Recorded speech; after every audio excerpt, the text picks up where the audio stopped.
What's going on, everybody? Welcome back to the show. This is the Science Dispatch Podcast. I'm Cameron English. That is Dr. Chuck Dinnerstein, Director of Medicine at the American Council on Science and Health. Chuck, what's going on? Not a blessed thing. It's a beautiful day here in the neighborhood. Good. I'm glad to hear it. Sometimes nothing going on is really good, especially as you get older. I find the less I have to do, the better off my life is. Okay.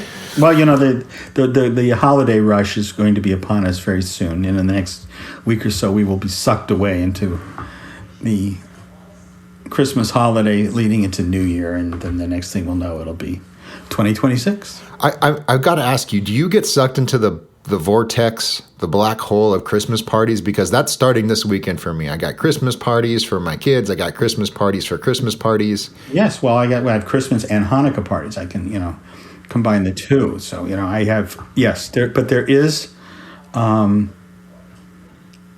pace that begins to develop.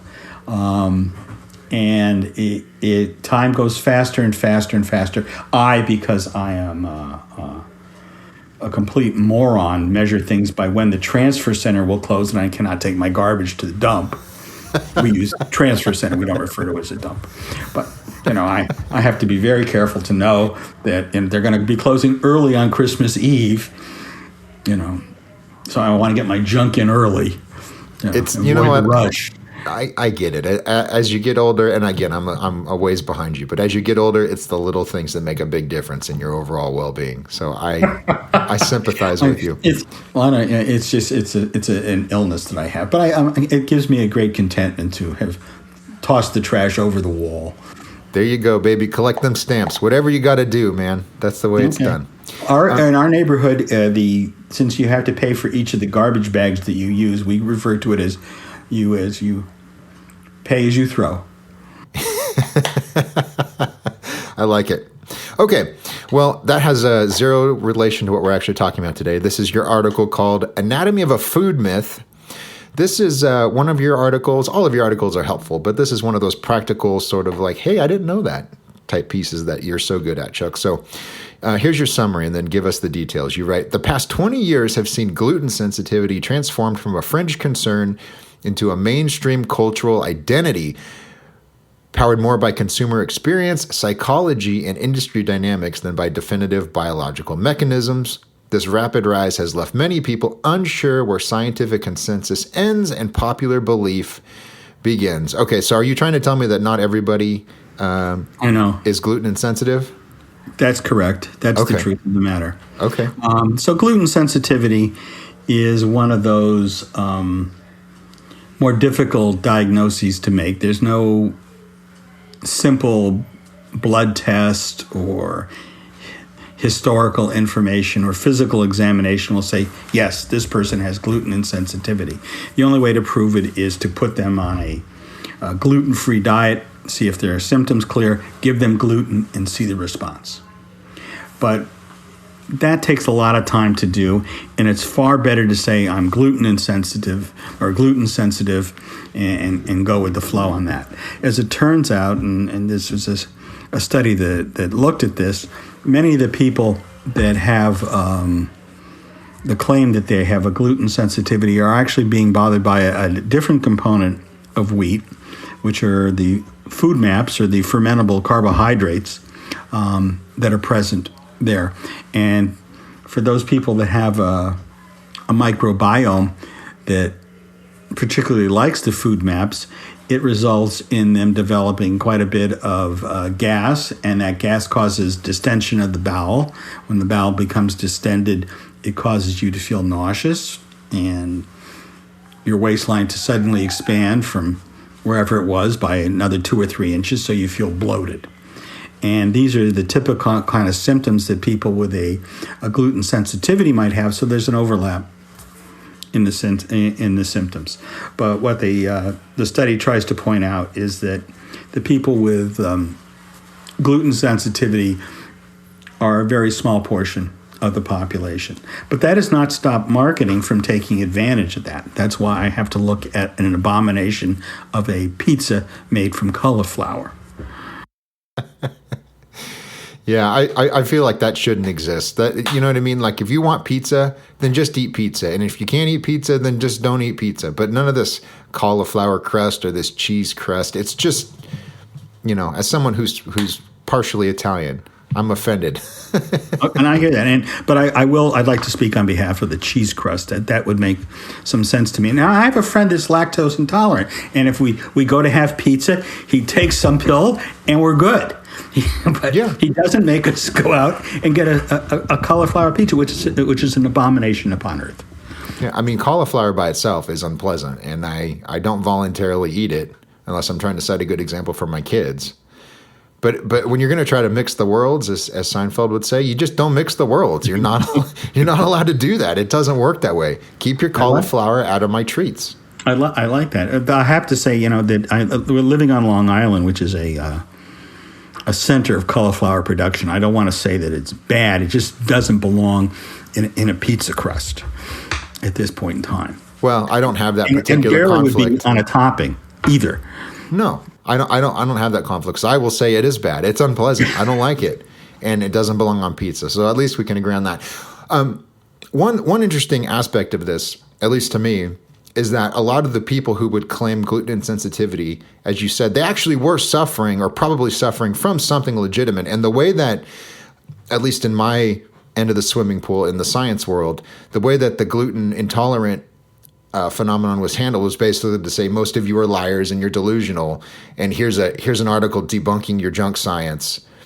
And that was basically the standard line. But what I'm hearing you say, no, it actually, for at least some people, there was a reason for them not to eat wheat or not to eat gluten, or not gluten. Right, cutting out these carbs was a good idea, just for a different reason. Is that basically the case? I think that there's a truth to that. Yes, is there? But it's interesting because I'm going to go to the other part of the pool and talk about the fact of how the culture has so rapidly adopted it without any kind of scientific basis. That there's a certain perhaps victimization is a little too strong for people claiming gluten sensitivity, but there is a bit of that, and it's led. There's enough people that spoke to it that it became a marketing ploy. So, and there's like a whole industry of gluten-free products that you can find. Again, if you thought pizza was an abomination, well, what are you possibly going to buy at a bakery that's gluten-free? Yeah. Listen, there's delicious treats in this world. If you can't have them, you can't have them. That's the rule. That's the way the world's set up. It may not be fair, but in all seriousness, I think both of those things are true, those opposite ends of the spectrum, right? So you did have that kind of snowflakery where people almost make their perceived illness part of their identity, and they go, I'm gluten-free, I'm whatever, I'm vegan. Like that became a thing. And on the flip side, you had the other, the experts with their Coke bottle glasses, no disrespect to you, who were saying this is all made up. There's a handful. What's the actual condition called? Celiac. There's a handful of people with celiac. The rest of you are all phonies, right? So both of those dynamics were in play.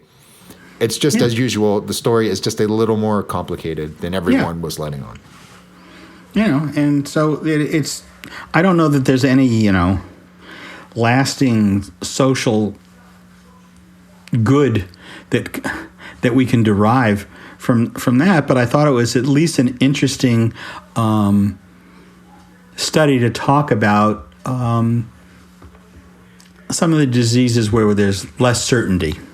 It was certainly a safer one to choose than some of the other diseases where there's uncertainty that have been more widely politicized.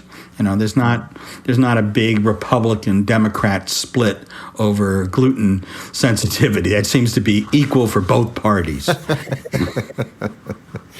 Well, I think it's a good example of one of the rare issues where you probably would find a lot of overlap if you looked at the polling data.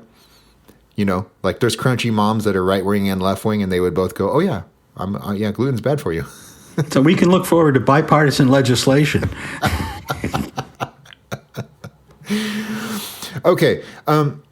maybe as we wrap up here, Chuck, what's the practical takeaway? I'm an average person. I'm trying to monitor what's good for me. I want to eat a balanced diet. I'm not neurotic and I'm not crazy. What would you tell me here based on I think that if you find that you ate a particular food that gives you a problem, I'd give it a break.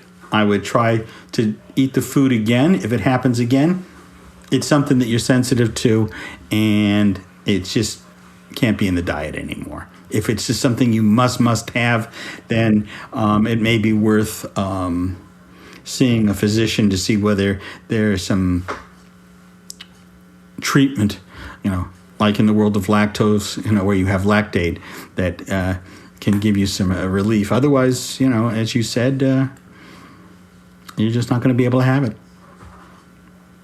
That's life. It's not fair. Stop polluting my pizza with with cauliflower and pineapple while we're at it. That's not allowed either. Oh, well, that's that's a whole nother level of concern. Yeah. Bastardization, not allowed. Keep your pineapple and your cauliflower off my pizza. This is America. Well, that's where it came from. Nobody else would have put it on. No self-respecting Italian would slap a pineapple on a pizza. No. My Sicilian grandmother would smack the taste out of anybody's mouth that brought a pineapple pizza over. How dare you? Anyways. All right, once again. We're going to get hate mail for that. I don't care. Bring the hate. Come at me. Don't matter.